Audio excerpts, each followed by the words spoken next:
Hey people, I'm ZSH Plays, welcome to The Lost World. In today's final episode we're going to be making the Velociraptor Nest and releasing all the dinosaurs on the island, letting nature take its course. Spoiler alert, it does not end well for the herbivores. So in Michael Crichton's novel they describe how, as the characters are chasing Arby when he's been abducted by the raptors, they drive down a river channel that's got huge boulders on either side of it, and eventually they end up in the raptor nest. So that's the area that we're working on here. So I'm just going to tidy this up a bit, and I've put the boulders in, and then we'll build the nest itself. So I'm going to extend the river that I made out here so that it sort of splits into two, because I want one part of it to sort of go off into the jungle, and then the other parts to create the setting for the nest. And as always, we're going to do some terrain painting around the water to make it look better and fit in nicer.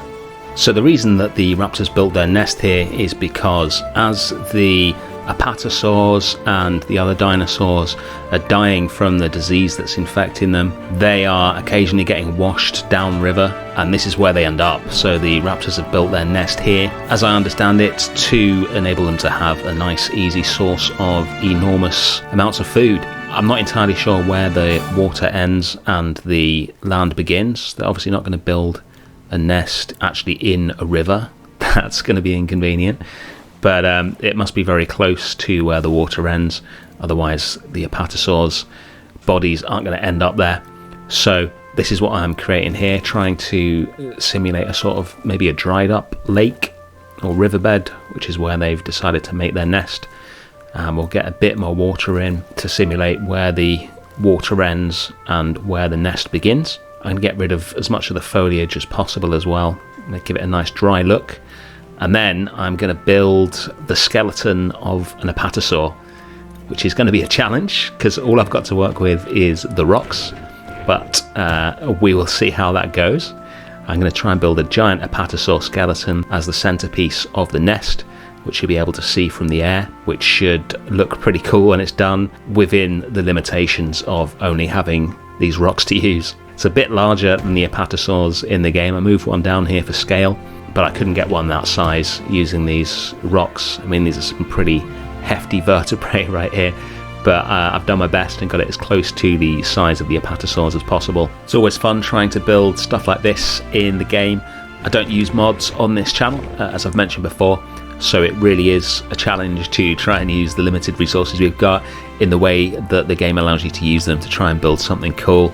In that vein, if you've not seen his videos, he's probably more known for Planet Zoo than Jurassic World Evolution, but you should really check out Rudy Renkamel. He is absolutely brilliant with some of the stuff that he builds in this game. Some really innovative builds and videos, so go and check him out. He's mentioned in the description of this video, so you can just copy and paste that into the search bar if you want. But yeah, check him out, it's well worth it.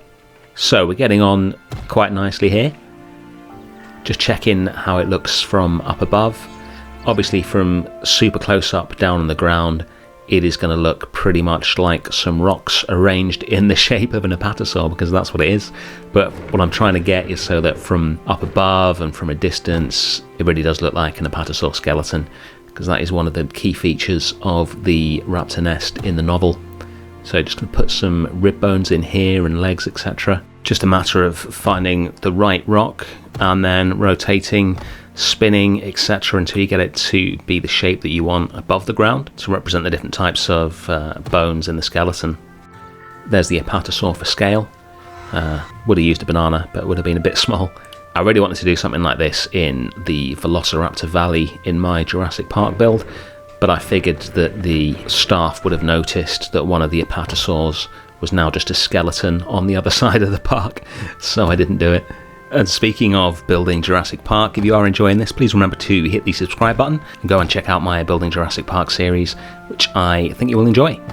So we're nearly done with the Apatosaur skeleton now, just finishing off the tail, and obviously it needs another set of legs. I'm going to purposefully miss out a few bones here and there for when they've been washed away or the raptors have eaten them or whatever. And then we'll get on and just finish off this area and then get some raptors in it. So I mentioned at the start that this is the final episode of The Lost World. I think this is also going to be the final series in Jurassic World Evolution that I do on my channel. I've got a couple of really cool ideas that I want to do in this game.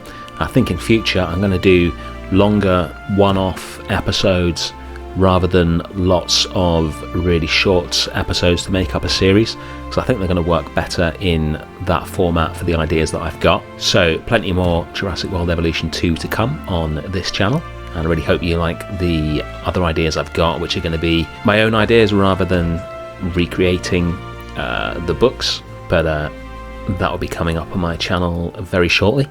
What I'm going to do now is get a bit more water in and then delete it again, so that I can see exactly where I want it to go and where I want the river to dry up around the skeleton of the Apatosaur. So I really want it to look like it has floated down the river and then come to a rest at the end of the water. So I'm going to get rid of the water right up to the level of where the body starts, so it looks like it's come to rest there. And I got rid of all the foliage in the rocky riverbed sort of area, and now I'm going to paint a load more in around the sides of it so that it feels like it's encircled in the jungle. Michael Crichton also describes in the book how in the nest there are a series of mounds made of mud, which is where the raptors actually lay their eggs, so I'm going to put those in as well. I imagine they would have been smaller than this, but this is as small as you can get them in the game. I love how the Apatosaurus just stood there like he's mourning the death of his lost companion. kind of touching in a way.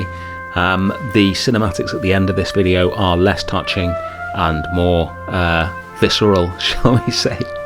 There's some pretty horrific scenes if you're a herbivore fan. And then we'll just add the last little bit of foliage, and that's the Raptor Nest done. So thank you so much for watching as always. Stick around for the cinematics. They are, I think, my favourites that I've ever made in this game. It is absolute carnage once the dinosaurs are all released with no barriers or fences or anything like that. So I think you'll enjoy them, and I will see you again soon. Thanks for watching.